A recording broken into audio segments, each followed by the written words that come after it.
Crónica Virus, un espacio para reflexionar, aprender, pensar críticamente y dialogar en tiempos de confinamiento. En colaboración con ahocha.info, presentado desde Iruña, hablaremos con diversos actores del panorama social sobre asuntos bilaterales que la crisis del coronavirus ha puesto sobre la mesa. La economía, la exclusión social, la salud, los derechos sociales y muchos otros aspectos de lo que está ocurriendo.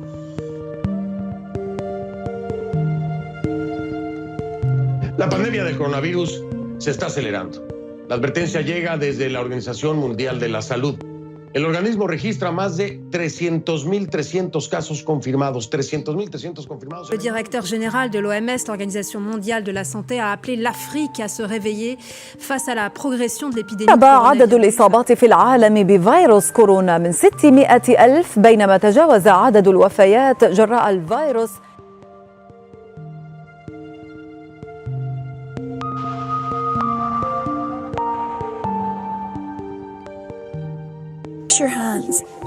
Lávate las manos, nos dicen. Mantén las superficies limpias. Utiliza un saneador de manos. Quédate a 2 metros el uno del otro. Pero ¿cómo parar el coronavirus en un campo de refugiados? En estos momentos los campos de refugiados son unas bombas de relojerías y ninguno es mayor que el de Moria, en Lesbos, donde 18.000 personas viven en una instalación para 3.000 personas. No podemos viajar a Moria. Grecia ha puesto una cuarentena y no queremos arriesgarnos a llevar allí el virus. Pero unos jóvenes productores de vídeos nos han enviado unas cuantas grabaciones. Estamos sin agua. Yasser, con 18 años, ha estado 5 meses. Aquí, la basura justo al lado de los grifos. Es asqueroso. Solo tenemos acceso al agua unas pocas horas y en esos momentos está lleno de gente. Hay unas colas enormes para el agua y para acceder a los baños, que ya casi no se pueden utilizar. La gente no tiene acceso a los doctores precisamente por la cantidad de gente que hay. No tienen acceso a guantes, a máscaras para prevenirse del coronavirus.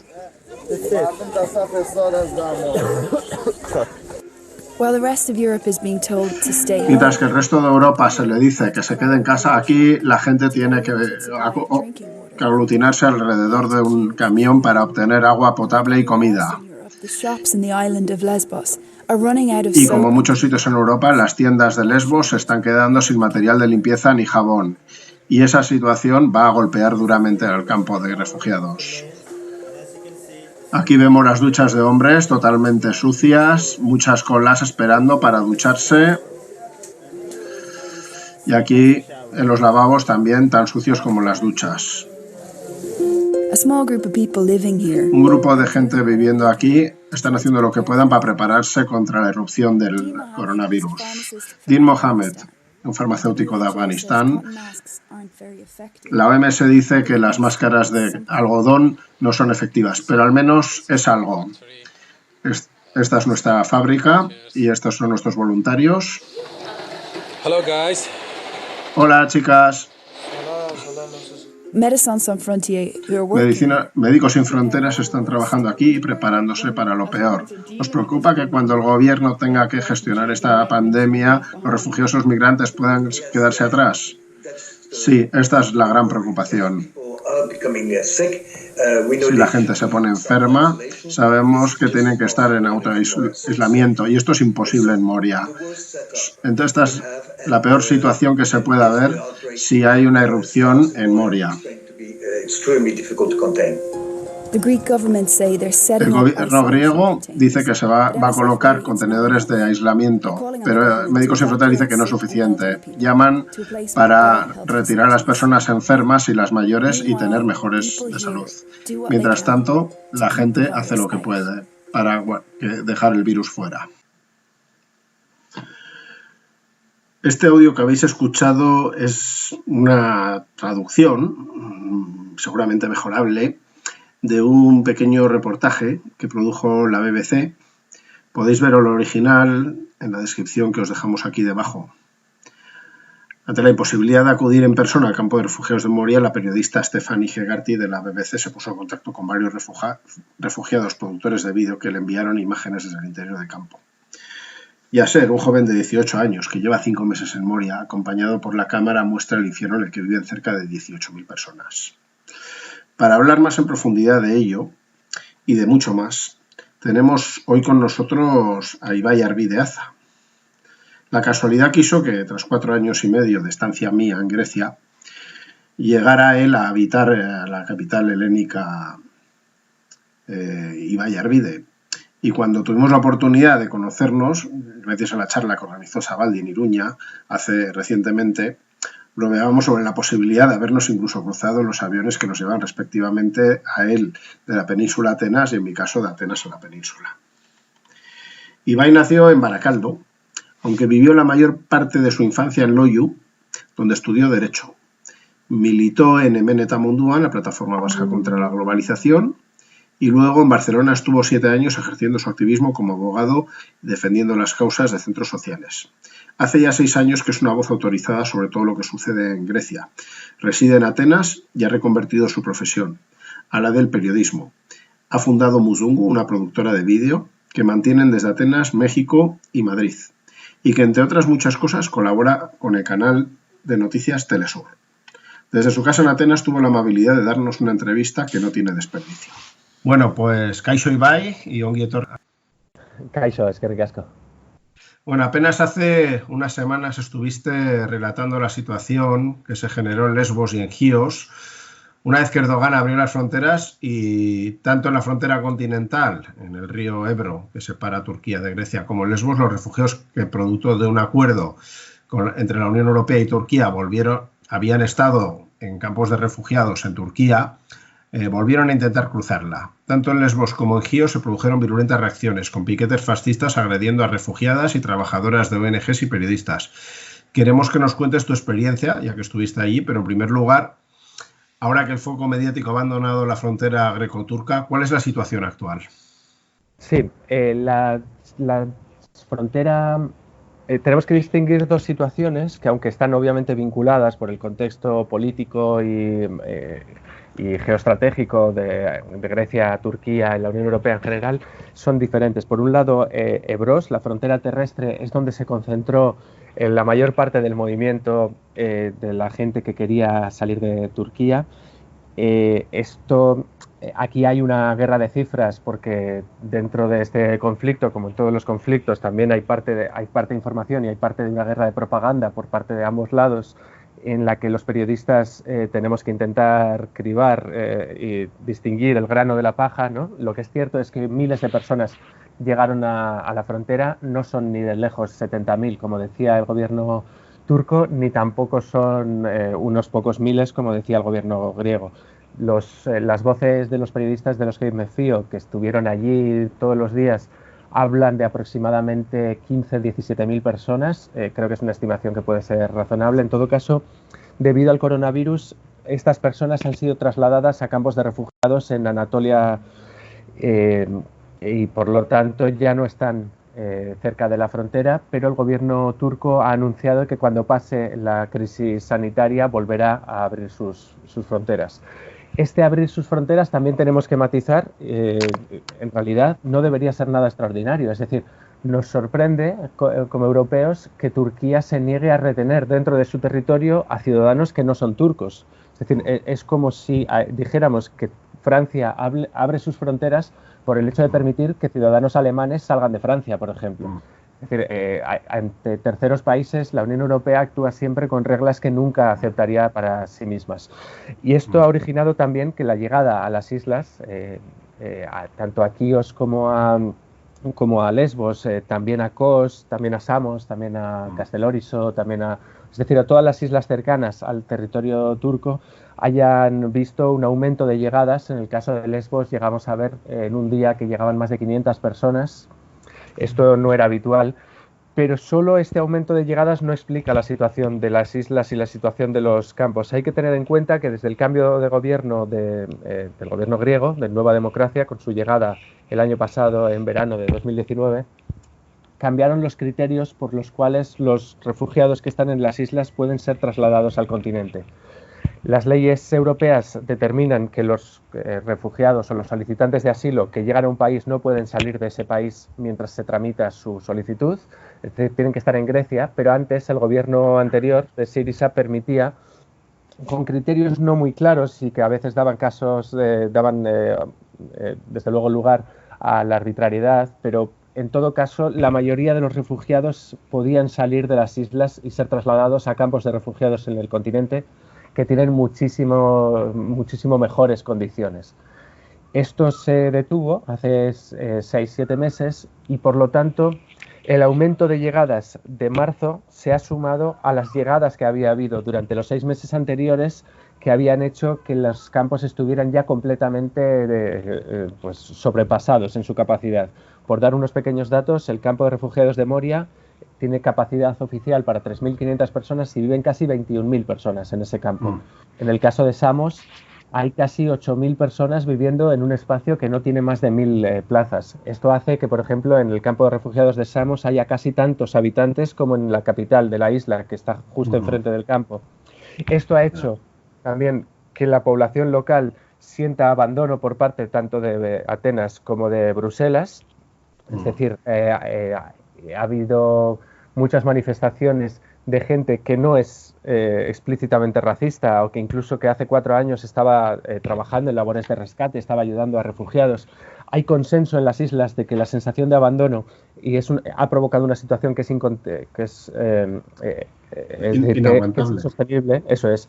Y lo que varía es en la propuesta respecto a este hastío, es decir, las opciones de izquierda evidentemente plantean que los refugiados tienen que salir de las islas porque tienen que continuar su viaje y porque no quieren estar allí, porque están en condiciones inhumanas. La extrema derecha y la derecha lo que dicen es que los refugiados se tienen que ir de las islas, pero nadie más puede llegar a las islas. Ante esto, en febrero comenzó la construcción de nuevos campos de refugiados. Son campos de refugiados que estaban planteados como en un régimen carcelario, es decir, no campos de refugiados como los actuales en los que los refugiados pueden salir y pueden moverse por las islas, sino una especie de CIES destinados sobre todo a acelerar las deportaciones a la Turquía. Con esto el gobierno pensaba que iba a contentar a la parte derechista, que ahora es hegemónica en las islas, porque son campos muchísimo más duros todavía que los actuales.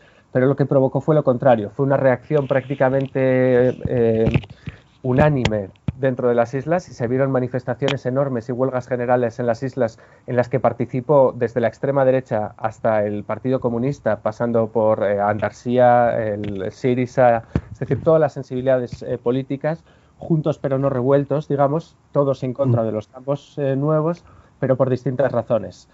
Y ahí, en este, en este terreno confuso y difícil de explicar, difícil de entender, porque cómo es posible que participen anarquistas y fachas en los mismos disturbios contra la policía, por ejemplo, pues es difícil de entender, pero se entiende porque es una situación de hastío, de cansancio al que se ha llegado. Y en este río revuelto es donde está intentando pescar la nueva extrema derecha, que es una amalgama, digamos, que no tiene una referencia política clara como antes pasaba, como en Amanecer Dorado, sino que son más bien grupos autónomos pequeños, grupos de afinidad, digamos, de diferentes, de gente que tiene una trayectoria fascista ya de años, con nuevos vecinos que están, digamos, que al hilo de este cabreo que hay en contra del gobierno. Ellos lo interpretan también como en clave de en contra de los refugiados y en contra de las ONGs. Por eso las ONGs han sido el blanco principal de ataque, porque en su esquema, y claro, y tiene cierta lógica, es decir, no es violencia ciega, tiene violencia motivada políticamente en su esquema. Cuando las ONGs dejen de dar servicio a los refugiados estarán aún peor y esto provocará, digamos, que dejen de venir o que se las arreglen para salir de manera ilegal de Lesbos como sea. Desde luego, tú fuiste de testigo, yo creo, ocular de aquella situación, si no recuerdo mal, en el mes de febrero. Un poco nos puedes contar lo que viste en primera persona. Sí, de hecho, o sea, no me gusta situar a los periodistas como protagonistas, por eso quería hacer esta larga introducción antes para que quede claro que los protagonistas de la situación son otros, pero contestando a tu pregunta, sí, nosotros tuvimos también varios encontronazos con estos grupúsculos en varios momentos. Durante varios días cortaron las carreteras de acceso a Moria, lo que, si conoces Lesbos, lo que significa en la práctica es cortar las dos únicas carreteras que unen el norte de la isla y el sur, porque es un sitio pequeño, ¿no? Y cortando estos accesos lo que querían es, por un lado, bloquear la llegada de nuevos refugiados al campo de Moria, es decir, evitar que las personas que estaban llegando en las barcas estos días pudieran ser alojadas allí. Por otro lado, imposibilitar que las ONGs fueran al campo, intimidar a las ONGs, intimidar a los periodistas que estábamos allí, y esto lo hicieron pues destrozando coches, dando palizas, atacando casas de trabajadores y trabajadoras de ONGs que tenían localizadas. Nosotros no llegamos a tanto, tuvimos suerte por un lado y por otro lado pues un poco de conocimiento previo de la realidad local para saber un poco movernos. Es decir, aquellos días lo que el modus operandi de estos grupos lo que hacían era parar los coches, hablar en griego, y si el conductor y el resto de pasajeros no entendían la pregunta y no hablaban en griego, pues atacarles. Nosotros tuvimos la suerte de que yo hablo griego y bueno, pudimos evitar, digamos, la parte peor, pero sí que lo vimos. Vimos como a un periodista alemán, un fotoreportero, le daban una paliza en el puerto de Cermis y le tiraban las dos cámaras que llevaba al agua. A nosotros nos amenazaron varias veces con romper la cámara. Nos pararon en uno de los bloqueos, en uno de los accesos a Moria y supimos, la verdad es que reconducir la situación. Tuvimos un golpe de suerte. Les dijimos que en realidad no íbamos a Moria, sino que íbamos a entrevistar a los vecinos que estaban protestando en contra de los refugiados, y conseguimos hacerles una entrevista. De hecho, tuvimos la suerte de que en el reportaje que hemos hecho hemos entrevistado a vecinos de extrema derecha que estaban bloqueando carreteras, a activistas antifascistas, al gobernador de las islas, a Muchuris, que tiene un papel clave en esta rebelión de las islas en contra de Bruselas y en contra de Atenas. Hemos entrevistado también a un exdiputado de Syriza, a una abogada de Lesbos Legal Center y a un refugiado que es activista también. Es decir, hemos intentado pulsar todas las voces. Un inciso, ese documental lo tenéis publicado. Sí, esto está en YouTube. Pues lo indicaremos en la descripción de este vídeo para el que quiera lo pueda ver. Perfecto. Vale. Y bueno, sí, tuvimos varios momentos así de susto, pero bueno, como decía, ni queremos ser los protagonistas del reportaje, ni es algo que no entre dentro de nuestro curro, ¿no? Cuando haces periodismo... ocurre así, ¿no? Sí, cuando haces periodismo en zona de conflicto, pues bueno, no es que quieras que te pase, evidentemente. Ojalá nuestras coberturas fueran tranquilas, pero a veces tenemos que comer unos cuantos sustos. Sí. Bueno, esto abre para otro debate sobre la objetividad o la neutralidad del periodista. Yo creo la película que hace Angeliki Kourounis sobre un poco el votante de Amanecer Dorado tiene una parte en la que la implicación suya es directa cuando, digamos, sin haber apagado el micrófono de la cámara en una habitación contigua, están hablando los fascistas entre ellos y diciendo, cuidado las preguntas que te va a hacer, le tienes que responder así, le tienes que decir esto y no esto. Y un poco, en el fondo, te conviertes en protagonista, pero estás contando una realidad. Claro, yo creo más en el rigor que en la objetividad. Es decir, yo creo que los periodistas tenemos un punto de vista y además normalmente se suele destacar ese punto de vista cuando no coincide con las posiciones más pro status quo, ¿no? A Griso, por ejemplo, a Susana Griso por la mañana nadie le suele acusar de estar politizada, ¿no? Y el trabajo que hace es profundamente político y politizado y tiene una visión concreta. Yo creo en el rigor en el sentido de que aunque yo tenga mi visión, Mira, te puedo dar un ejemplo muy concreto ligado a esto a esto que estamos hablando. Hubo unas imágenes que se hicieron muy virales de la frontera entre Grecia y Turquía, de supuestos refugiados que habían sido apalizados por la policía griega, a los que les habían quitado la ropa y les habían obligado a volver prácticamente desnudos al otro lado. ¿Sabes qué fotos te digo, verdad? Pues sí, sí.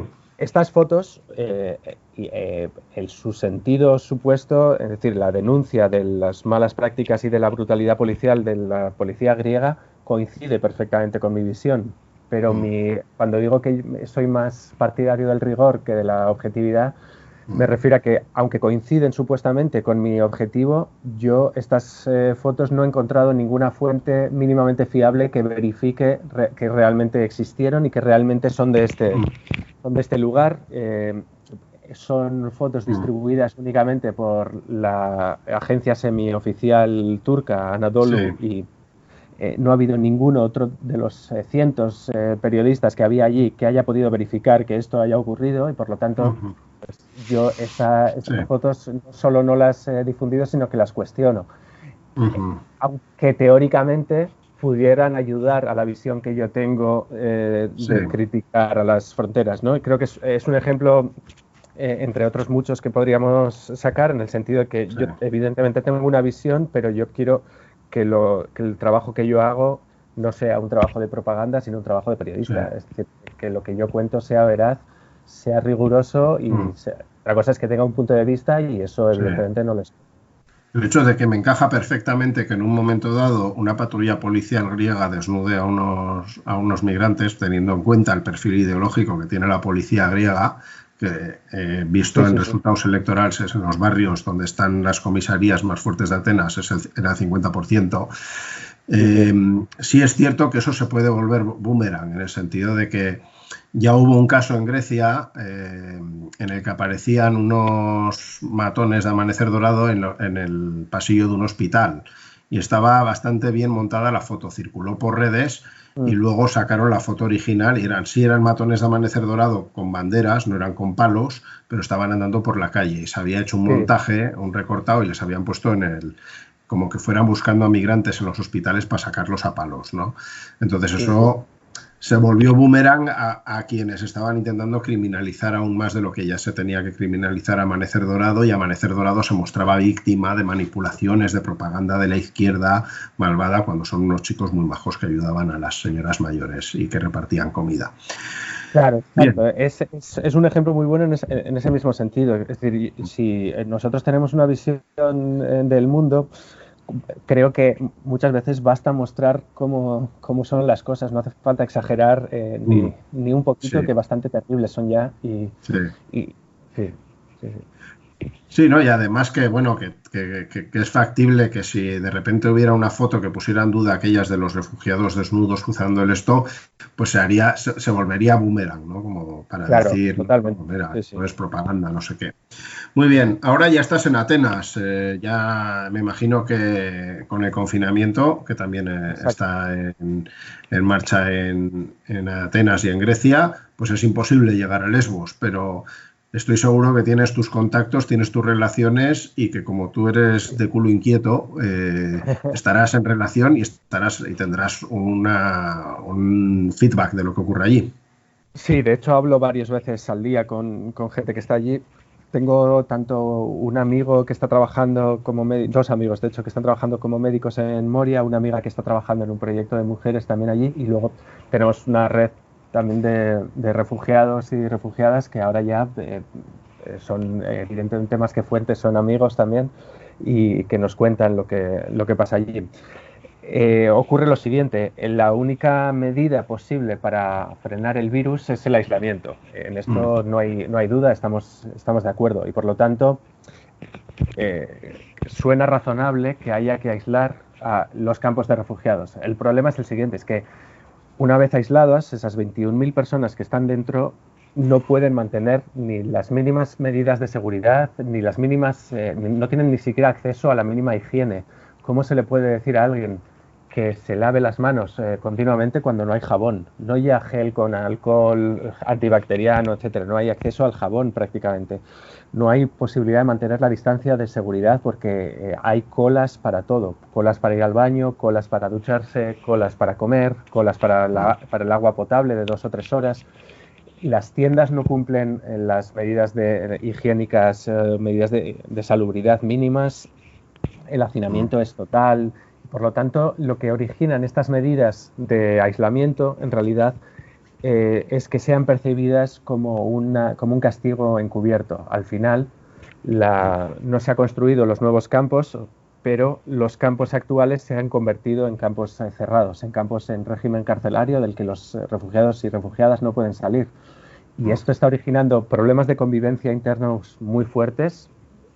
Hay peleas, nos han contado los últimos días aterrorizados como ha habido peleas por las noches porque cualquier cosa, los nervios están a flor de piel, cualquier cosa se convierte en una pelea multitudinaria, ni siquiera se sabe muy bien la razón. O sea, imagínate el nivel, digamos, de nervios y tal que hay. Ya normalmente es difícil convivir en un espacio tan pequeño, tanta gente, pues la gente ni siquiera sabe por qué está peleándose. Sí. Por otro lado, hay una sensación de abandono total por parte de ellos. Ya lo tenían previo, pero ellos saben que fuera, ellos y ellas ven las noticias, tienen acceso a Internet y por lo tanto saben que fuera la gente está en sus casas.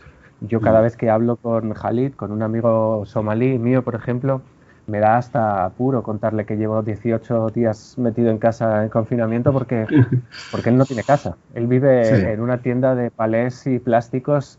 Evidentemente se lo cuento porque entre amigos no hay secretos, ¿no? Pero siempre me parece si le hace más mal saber cómo estamos pasando nosotros la cuarentena que la realidad. Luego, él mismo me cuenta, por ejemplo, que esto está aumentando muchísimo los cuadros de depresión y de ansiedad. Dentro, los médicos y médicas están atendiendo a muchísima gente que hace días que no puede dormir, que tienen mucho miedo del virus, pero no saben cómo protegerse. Esto también provoca desconfianza mutua, es decir, gente que no quiere no ya saludarse, sino que no quiere estar cerca de otra gente, entonces intenta aislarse en un espacio en el que es imposible, acaba gritando a la gente que se le acerca. Es una situación realmente difícil de gestionar, a la que además se suma, y perdón que me estoy alargando mucho, a la que además se suma que se ha cortado la ayuda económica que reciben. Los solicitantes de asilo tienen una asignación de la Unión Europea de 50 euros mensuales, 90 en el caso de cabeza de familias, pero para recibir esta asignación tienen una tarjeta y necesitan ir al banco. Para ir al banco necesitan ir a Mitilini, a la capital de la isla, o en el caso de las otras islas, a las capitales, y como están aislados no pueden acceder, así que el gobierno ha decidido no darles esta asignación económica directamente, supuestamente hasta la construcción de cajeros automáticos en los campos de refugiados, pero hay muchísimas dudas de si esto es una promesa vacía o si realmente en algún momento se van a construir. Ya. Se prevé, o sea, cuando hablamos de médicos, me imagino médicos de organizaciones no gubernamentales, ¿no? No estamos hablando de la sanidad pública. Bueno, que en Grecia funciona de otra manera muy distinta a la que funciona aquí. Sí, de hecho, una de las pocas medidas, yo creo, razonables del gobierno durante la pandemia ha sido dotar de AMCA a todos los refugiados e inmigrantes de Grecia. Esto implica, el AMCA, ¿recuerdas lo que es?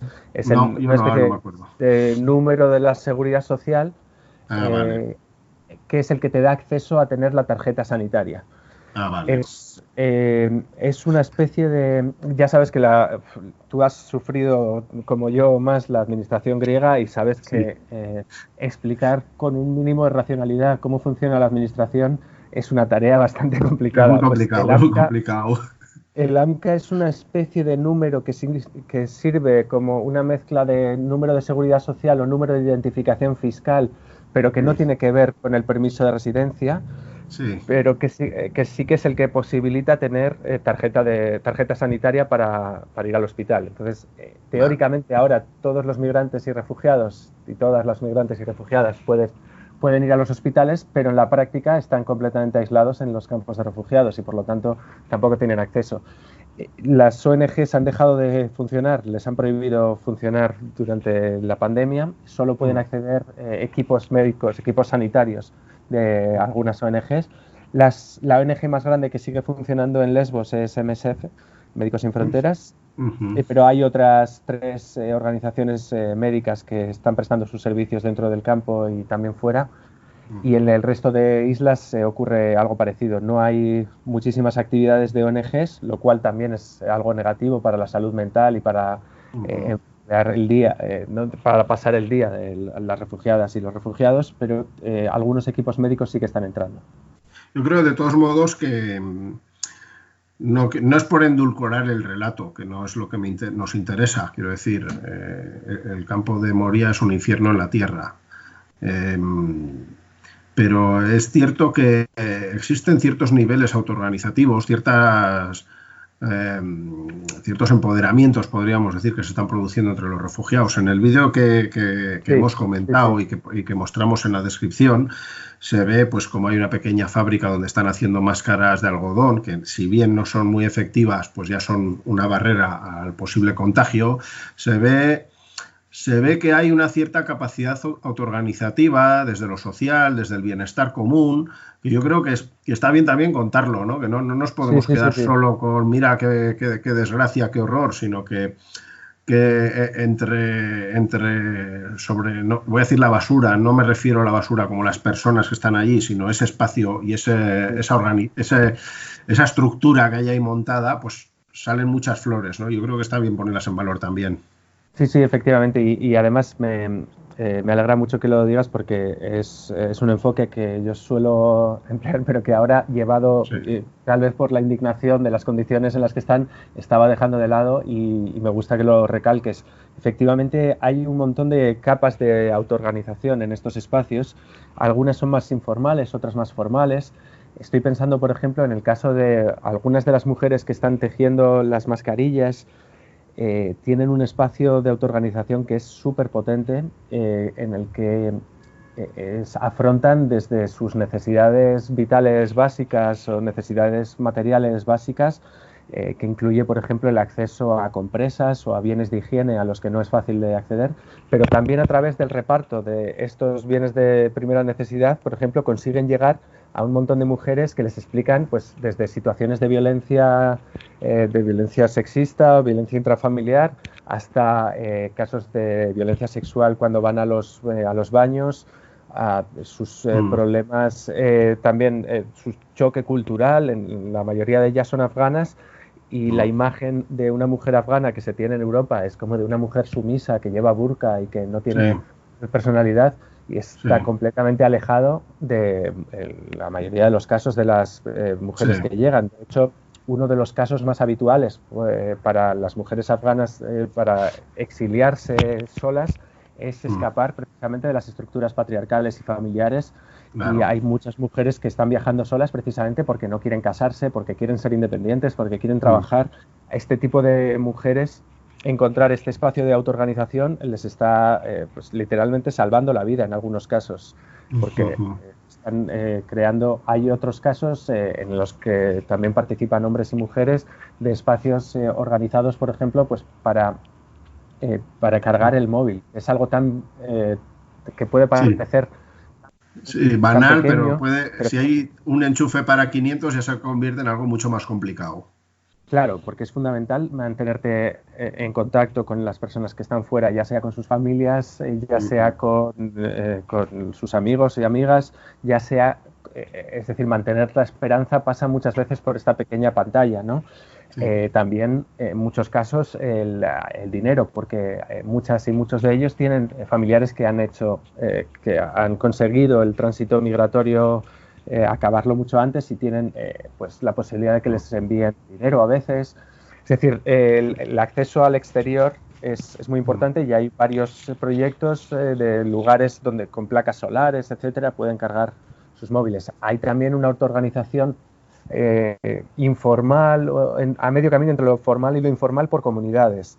Es decir, los somalíes y las somalíes tienen varias personas de referencia que son, en muchos casos, no tienen que ver con cuestiones de autoridad en el sentido de jefes, sino probablemente las personas que mejor hablan inglés o que mejor conocen a personas de otras comunidades, que son las que se encargan de hablar con las personas de referencia, por ejemplo, de la comunidad afgana donde viven, o de la comunidad siria de al lado, o de los kurdos de cerca de donde viven. De esta manera consiguen un mínimo urbanismo, aunque es un poco exagerado llamarlo así, pero una mínima autoorganización, porque tenemos que tener en cuenta, como decíamos antes, que como no todas las personas caben en el campo oficial, solo una pequeña parte cabe, la mayoría vive en tiendas autoconstruidas en el exterior del campo oficial.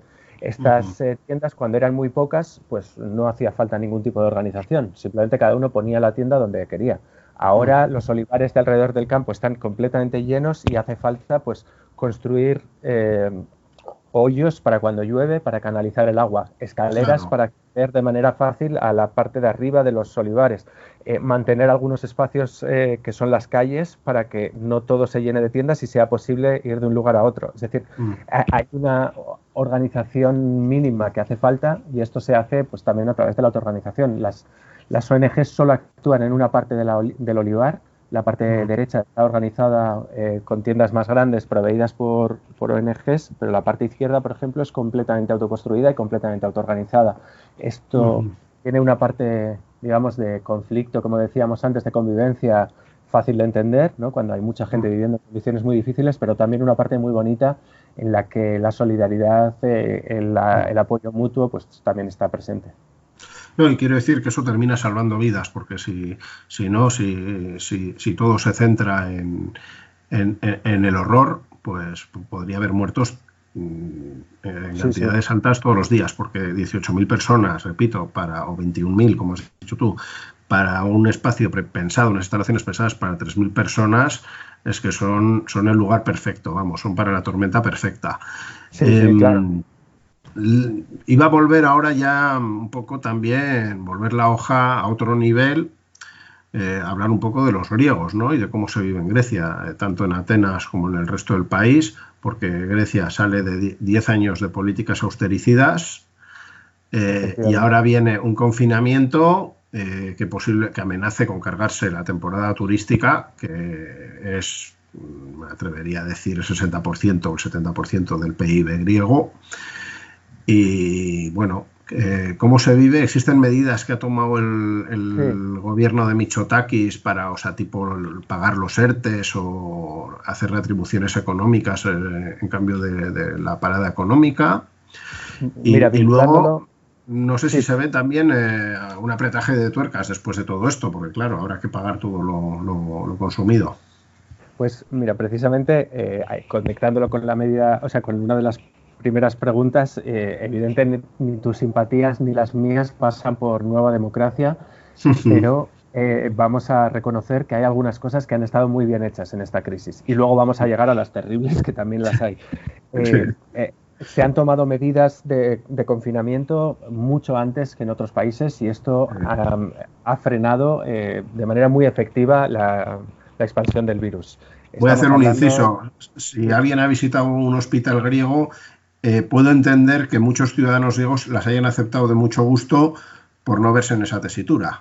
Exacto, eso es lo que te iba a decir. Parece que ha habido un poco de sentido común y de conciencia de que la sanidad griega no está para asumir no ya una pandemia de estas características y de esto estamos viendo que ningún sistema sanitario del mundo lo está, sino ni siquiera este año las escuelas, para hacernos una idea, se cerraron antes durante una semana por una gripe, por la incidencia de la gripe de este año, porque no había posibilidad de atender a tanta gente en los hospitales. Por lo tanto, cuando llega el coronavirus se toman medidas antes y afortunadamente, porque, bueno, de momento hay como 40 muertos, más o menos, hay 1.000 y pico casos positivos detectados, evidentemente hay otros muchos no detectados, pero... Sí. Y lo preocupante es que ha habido 20 casos de coronavirus en un campo de refugiados, en Richona concretamente, que está a 70 kilómetros de Atenas, donde las condiciones de vida no son como las de Lesbos, pero la situación de masificación y de dificultad de no acceder a los espacios comunes pues también se da. El confinamiento es todavía más estricto que en el Estado español, en el sentido de que hace falta un permiso gubernamental para salir a la calle. Es un permiso que se tramita bien a través de una página web o bien a través de un SMS, es decir, se solicita permiso, pero hay que explicar el motivo y después hay que ir con esta autorización encima. Por ejemplo, hace 3 días cuando salí al hospital tenía que poner mi dirección, mi nombre y el motivo. Con una tabla numérica, 2 es salir a la farmacia o al hospital, a la farmacia o al supermercado. Si hubiera un policía por la calle que me pide, tengo que llevar esto y tengo que justificar que sea reciente y que el supermercado esté cerca de mi casa. Que no puedo con enseñar el SMS puede valer, ¿no? Eso es, pero tienes que justificar, porque en el SMS viene tu dirección. Sí. Tienes que justificar que estás cerca realmente, que no estás yendo a un supermercado a otra ciudad o así. Hay algunas excepciones que son interesantes, como hay posibilidad de salir a hacer deporte durante 1 hora en parejas, es decir, máximo 2 personas que viven juntas, pero sin embargo no hay posibilidad de que los niños y las niñas salgan a la calle. Es decir, se tiene en cuenta que las consecuencias que puede tener para los adultos estar todo el día encerrados, pero para los niños y niñas está siendo realmente difícil mantenerles tranquilas, pues no hay nada. Sigue habiendo una visión bastante adultocéntrica de las medidas. Pues se puede sacar animales domésticos y se puede ir, y esto te va a gustar porque conoces bien, se puede ir a bodas y a bautizos. Hombre, que no falte, ¿no? Pues y el tema funerales, porque aquí sí que se está dando una auténtica tragedia, la gente está sufriendo muchísimo, porque claro, se está produciendo un aumento de muertes, del número de muertes, y solo, por ejemplo, en el cementerio de Pamplona solo permiten a 3 personas o a 4 personas acudir a despedir a... O sea, imagínate la situación tan terrible que se da entre los allegados, los familiares, de que casi están 3 personas conectándose por Skype y retransmitiendo la ceremonia al resto, ¿no? Sí, yo estuve hace 2 noches en una boda por Zoom, lo cual, claro, no es ni comparable porque el funeral es un momento de tristeza total. Sí. Y aquí también sí se está dando. De hecho, si recuerdas, estos días ha muerto Manolis Glesos, que es un héroe de la resistencia griega, es una figura fundamental para la izquierda griega. Su funeral habría sido... El que bajó la esvástica de la Acrópolis, el que arrancó la esvástica de la Acrópolis. Exacto, luchador incansable. Hay fotos de él con 85 años en la Plaza Sintagma en el 2011 aguantando cargas en las manifestaciones contra la austeridad. Un personaje extraordinario. Su funeral habría sido multitudinario seguro y claro, no ha podido ir nadie porque de hecho le han enterrado pues con mascarilla y guantes, con la bandera griega encima del féretro, eso sí.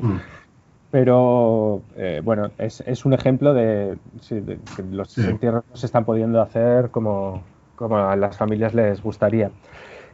Esto igualmente tiene una contrapartida, como decía, estas son las medidas que son razonables y que el gobierno está adoptando a medida, a tiempo, pero vuelven las tradiciones de Nueva Democracia, vuelve la tradición de la corruptela y las corrupciones a gran escala. Y te voy a poner solo un ejemplo para que veas. El gobierno ha decidido dar 30 millones de euros a las clínicas privadas para que realicen test y para que pueda liberarse supuestamente un poco el Instituto Pasteur, que es el instituto público donde se hacen los análisis. ¿Qué hacen las clínicas privadas? Envían las muestras al Instituto Pasteur y cobran 300 euros por cada uno de los análisis. Esto es algo que a ti que has vivido en Grecia te suena a la vieja Nueva Democracia que conocíamos, ¿verdad? Sí. Bueno, y PASOK también, también pasaba con el PASOK. Sí, claro. Sí, a mí lo que me decían es que el PASOK sabía robar mejor, que en Nueva Democracia le cuesta más disimular. Sí, total. Suena a los viejos partidos que han vuelto a hacer lo que saben hacer, ¿no? Que es robar a manos llenas incluso en estos momentos. Es verdad que a Syriza se le puede criticar y le hemos criticado por muchísimas cosas, pero es verdad que en el terreno de la corrupción al menos parece que sí que hubo una limpieza notablemente, una diferencia bastante notable con lo anterior. Veremos si salen casos ahora, pero no parece que Nueva Democracia tampoco esté precisamente interesada en destapar nada de nadie, porque bueno, estamos viendo cómo vuelven a las andadas y el PASOK, porque prácticamente no existe, pero claro, estaría haciendo exactamente lo mismo. Sí.